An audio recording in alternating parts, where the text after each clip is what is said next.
Hey folks, Tzophiyah here. Today I wanted to talk to you about the dual prop rocket hookbill, or more specifically what I call the all-in-one hookbill. This video is part of my dual prop playlist on YouTube, and it assumes you've watched the original 2-hour guide. That is, I'm not going to be rehashing all of the core concepts regarding dual prop that we covered previously.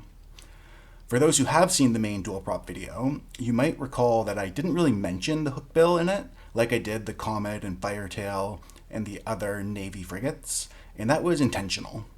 My reason was the hookbill, essentially, has too many mid-slots, I guess.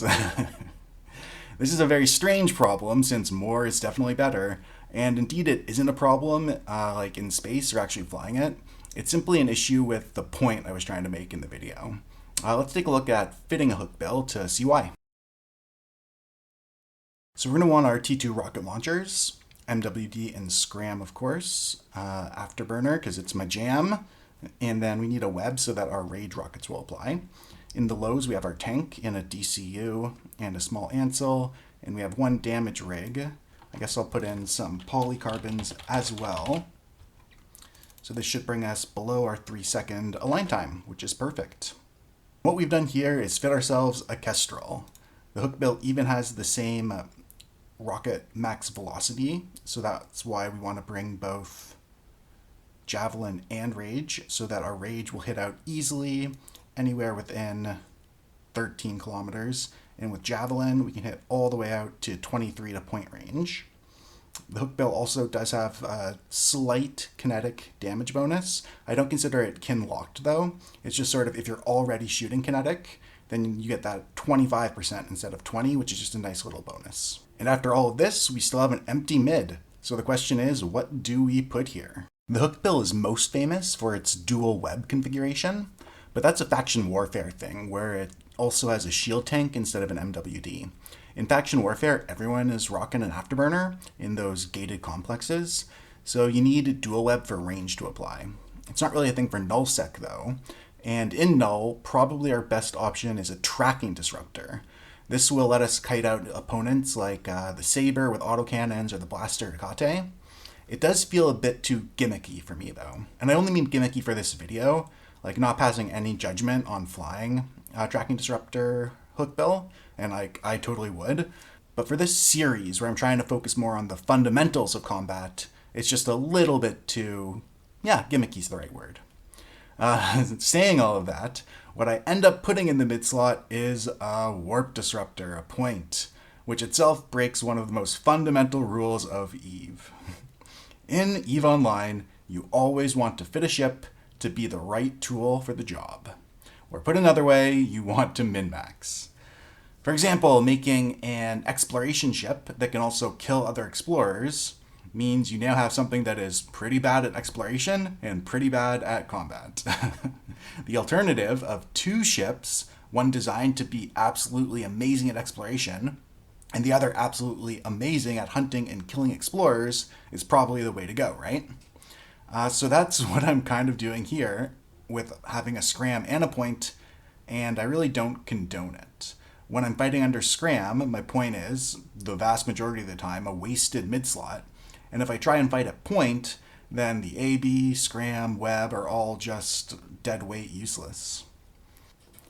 So instead of thinking of this as having 2 options, the scram kite with rage option versus the point kite with javelin option, think of it instead as a dedicated scram kiter that happens to have an almost utility point to help catch things. That generally makes more sense conceptually, and it makes a lot more sense specifically when how I'm going to be using it is to camp a brave Ansiblex during a move-up. With the recent changes to Ansies, targets will be spawning within point range, and the haulers or whatever else I snag with the point can't crash back through when tackled. Furthermore, having a point and scram means I have 3 points of tackle to offset any warp core stabilizers I might encounter. I might as well get it out of the way that I catch nothing except industrials with the point. One bomber as well that I lost the footage for, as I spent a good chunk of time recording the bloody EVE launcher during these sessions for some reason. But yeah, I even tried fiddling with the rigs to have some scan res bonus to catch frigates, but no dice. And this also leads into the issue of engageability, which I talked a lot about earlier. in the other video, that is. Half my kills in the T1 frigs from the main video were overconfident fleet scepters, right? I didn't get any of those with the Hookbill.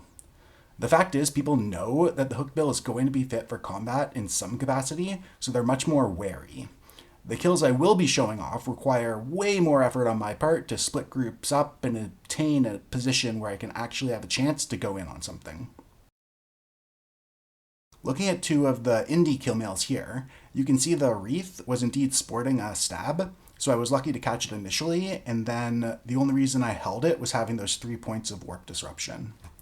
And this Mammoth, the footage was part of what I failed to capture, but I included here since, despite what it says in-game, this is like a 500 million-ish kill mail. I managed to launch and kill the Retriever and one of the Procurers before popping the wreck when I got pushed off. The Abyssals weren't particularly special. This is one of the rare cases where a tasty treat dives in and presents itself to me to snack on, in the form of a rail Harpy. The reason it did so is that most of the Hookbills you find in Nullsec will be sniper fleet fit with missiles engaging from 70 or 80 kilometers. Brave actually uses them in a small response gang to push off bombers and kikis that are reinforcing their structures. Against such a ship, going in with a rail Harpy makes sense. Not as good as a Blarpy, but they're not expecting a scram on the Hookbill, so it'll always have its MWD to reduce transversal.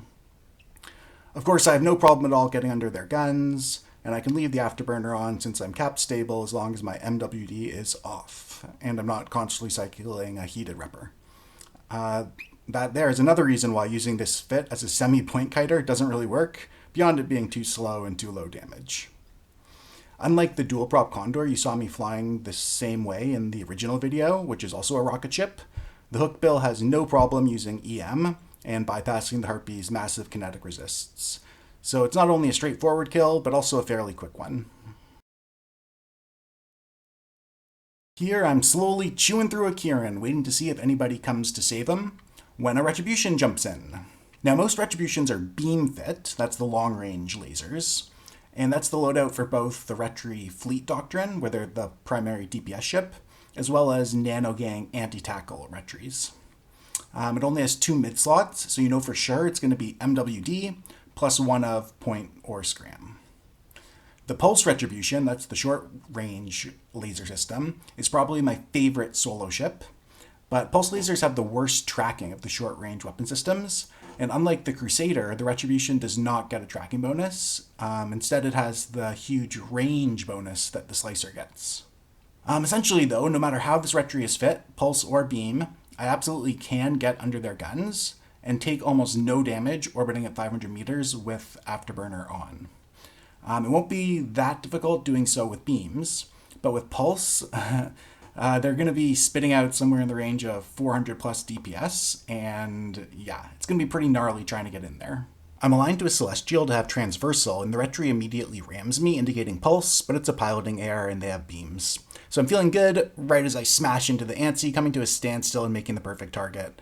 I'm disoriented by that and needing to decycle off the Charon, late to start my rep, and I never get a proper tight orbit established, so am popped. Nothing really pretty about that fight, but it's important to compare the attack frigates of the main video because I underestimated, and you can really see if you go watch that back, how much longer it takes for my ship to turn and close to get in tight and just general maneuvering. The Kestrel is roughly 30% slower than the Condor, and the Hookbill is in between, somewhere around 15% slower. Under MWD though, we're still talking about the difference of like 1 kilometer per second. I certainly could have done much better with my piloting, and there was the bouncing off the gate, which would have made manually piloting as a reaction to the Retri weirdly ramming me so that nobody overshot pretty difficult. The point is though that speed and agility would have made everything more forgiving. I'm not just putting polycarbons on these fits to be fancy. An extra 500 to 1,000 meters per second over the 10 seconds this fight lasted is the 5 to 10 kilometer difference of being under their guns instead of still reeling them in when I died, right? Here we have a Taranis that's been following me around, but so far they've been unwilling to engage me.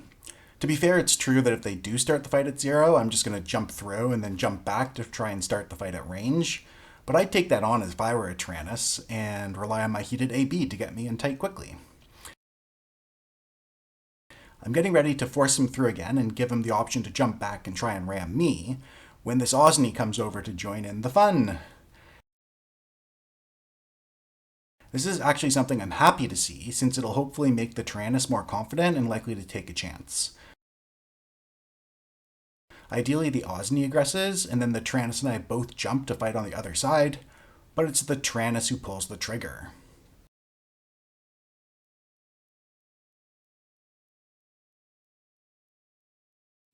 The goal now is for the OSNI to follow me through, which we can see they do, and now I'm crashing back to try and kill the Taranis in the 7 or so seconds I have before the OSNI gets back as well.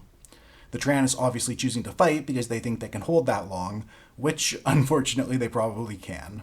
The Taranis though is truly cowardly and has warped off to a ping, but it's a poor one, 200 above the gate, and I have my own bookmark there as well. I've already had Explosive Rage loaded this whole time, which will be shooting through what is almost assuredly a hole in the Taranis' armor tank. The fight starts perfectly, and now I'm wondering if my opponents are in fleet so they can warp to each other, which we quickly see they are. Fortunately though, the Taranis is already dead, and I managed to cruise away and then scamper off.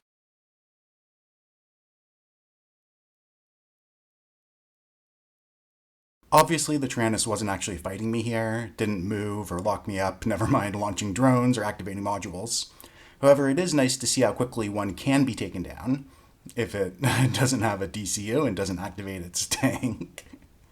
The main reason I put this in the video though is it is pretty typical of the types of fights I got in the Hookbill. Like that represents an easy kill. Now while there isn't anything particularly difficult about the tactics I used to get to the point where the fight started, you do still have to know how to do them, and you don't really have time to figure them out on the fly. Like, it's pretty unreasonable to expect an inexperienced player to have a ping 200 kilometers above a gate, right? And I do absolutely love these sort of splitting up plays, but I want to do them in a max DPS brawler who can consistently get kills in those 15-second windows, instead of a scram kiter that relies on obtaining an advantage that requires time to actually realize. An F&I fleet had just passed through, and this Taranis seems to have been left behind. I reload into Explosive and decide to head in. He very well could just be baiting. There was a Saber I'd been poking with Javelin who kept coming in and out earlier. But I mean, what am I here for if not to take the bait when offered, right?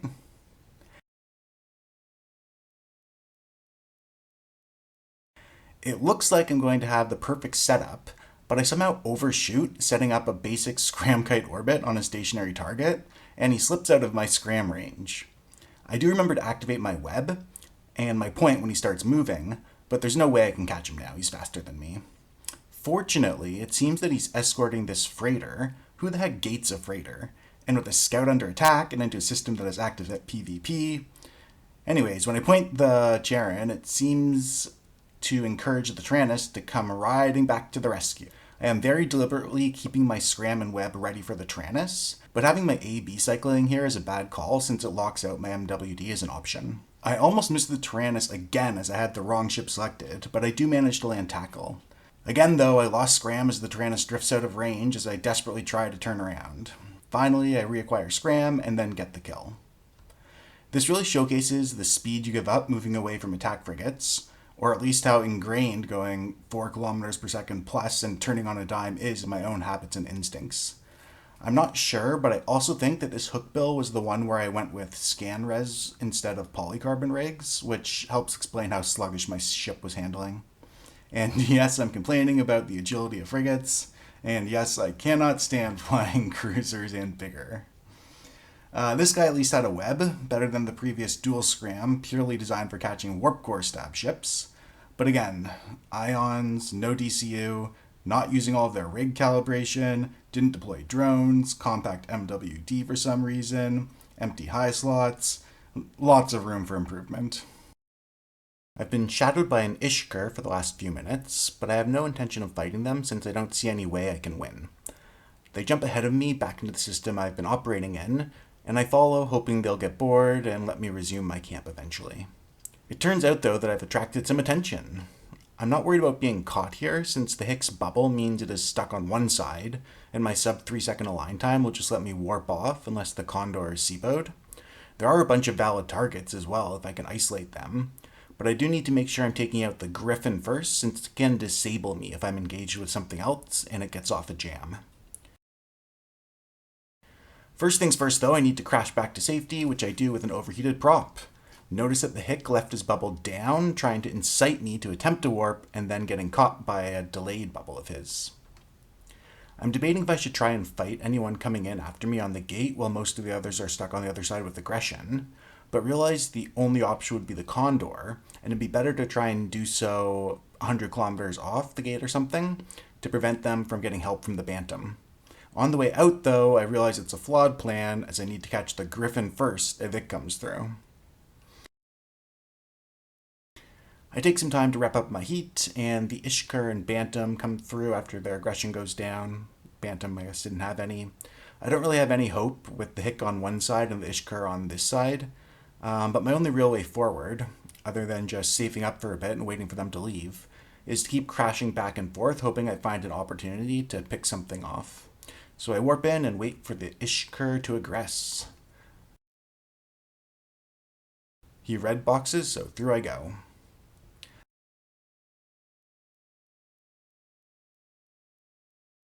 On the other side, the Hick is gone, and I now have a minute to kill these two perfect targets. Priority is the Griffin, since he can jam me, preventing me from targeting anything else, mainly the Condor that could tackle me if I go for the Condor first.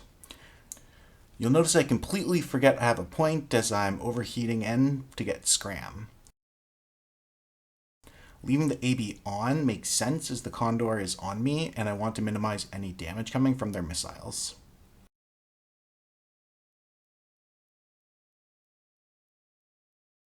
With the Griffin dead, I turn on the Condor, which should be another easy kill. There is that Rupture eyeing the fight, but he'd still have to warp over.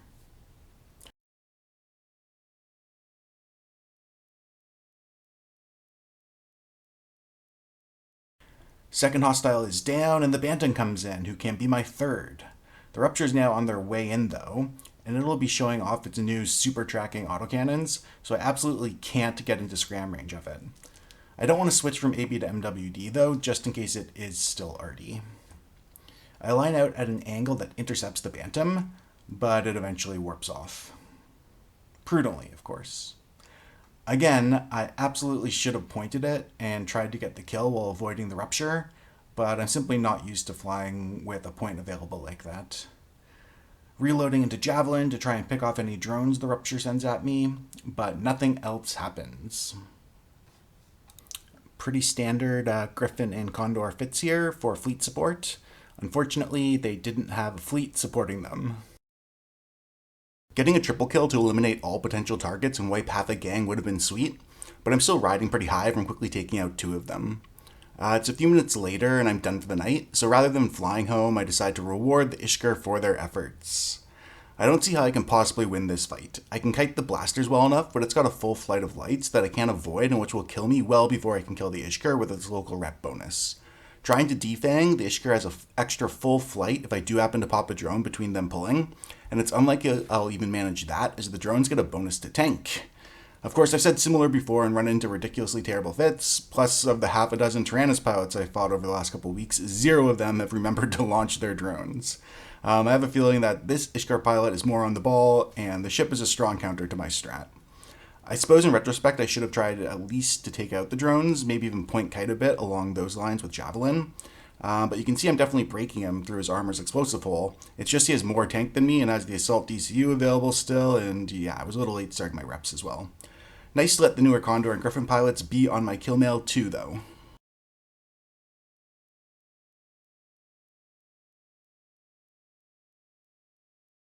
So I'm still in Delve, but now over in the area where Fraternity is throwing their weight around as brave evacs. Frat in general is known for taking winning very seriously, so I'm expecting a full-fledged response with 0 consideration for a fair fight or even trying to get me to engage to kill me. Basically, they don't care how they get rid of me. Enyo would be very nice as it's basically an Ishkur with no drones. Vengeance is a T2 rocket boat that I have even worse prospects against than the Ishkur within Scram. And there's the Scythe that is going to stick to me and force me to move on. One little trick I perform here is to scram the gate. This doesn't give you aggression, that is, I can still jump, but the notification can make others aggress thinking the fight has started.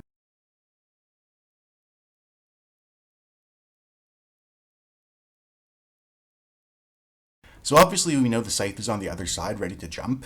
I can though probably kill the Stiletto with EM Rage before the Scythe can load crit and lock it to apply reps. Worth a shot at the very least. I do need the Stiletto to aggress first though, so it can't just jump out itself. But if it's responding here and knows what's going on and about the Scythe, then it'll be eager to tackle me thinking it can hold until the logistics come in. There's the Scythe flashing in.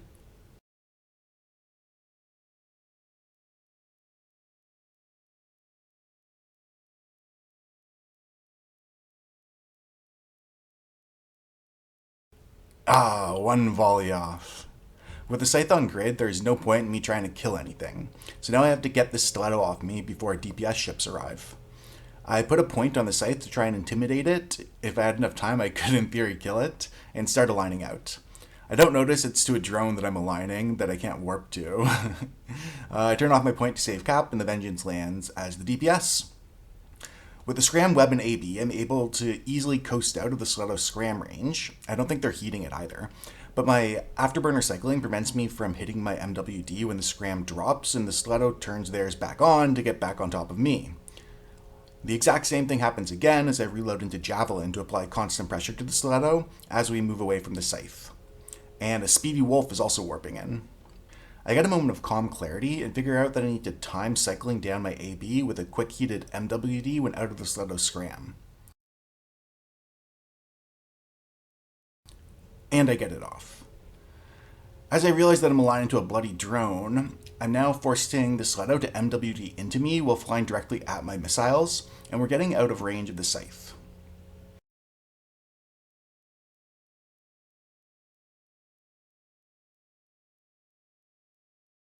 The point is finally used properly. If this Stiletto keeps on burning after me away from their reps, then eventually they will die.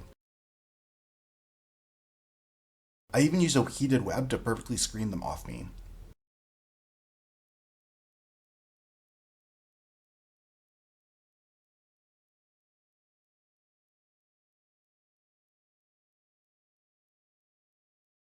And the Stiletto bails, meaning I can bail.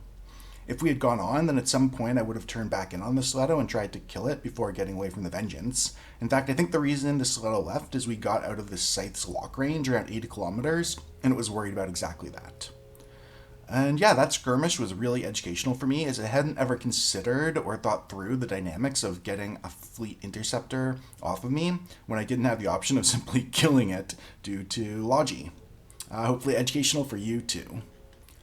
Same gang a little while later, I go in on this Atron who jumps out.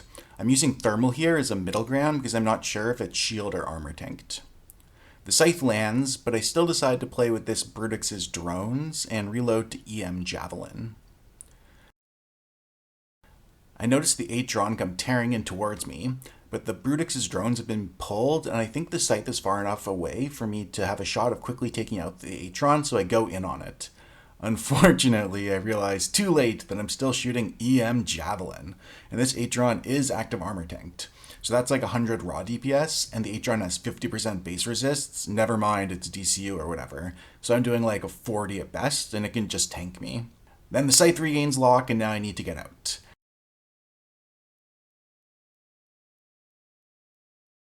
I'm slowly pulling away from the Atron, and can do the same thing I did with the Stiletto, but an enemy Hookbill warps in,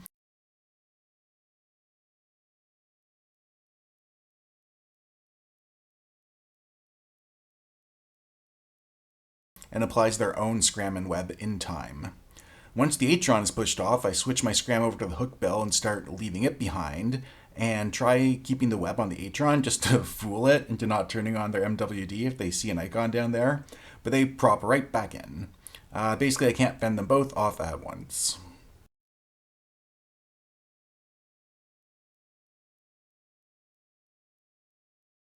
And that's all I've got for you today, friends. I do not recommend this Hookbill Fit for less experienced pilots. There are too many buttons to push, too many decisions to make. You need to use fancy splitting up tactics, but then kind of lack the DPS to punch hard enough in those short windows. Yeah. The Firetail is faster and does an extra 50 DPS or something, at least with Hail. And the Comet does like double the DPS of all of these ships. The Hookbill is faster and hits harder than the Kestrel, yes. But again, it comes at the cost of being much less engageable, and you're like double or triple the price, right? It's a stat upgrade, but upgrades don't mean easier fights or more wins. It just sort of changes the nature of what sort of fights you end up in. Like personally, I have a lot more fun carefully trying to kill a Rail Harpy in an Executioner than I do easily dispatching one in the Hookbill. All that being said, I did really enjoy the last two fights of on-grid shenanigans. It almost felt more like flying a cruiser, and I think I'll take this Hookbill out again, a long point and all. I still maintain it's a subpar choice, but I mean, if the ultimate goal is simply being able to attack anything and cause the utmost havoc, well, then it fits the bill. That's what you're investing towards, rather than quote-unquote better fits. The dual prop Kestrel I've already taken out once. Oh boy, is it so slow. So I suspect I'll have a video on it for this dual prop playlist next. Alright, hope you got something from this.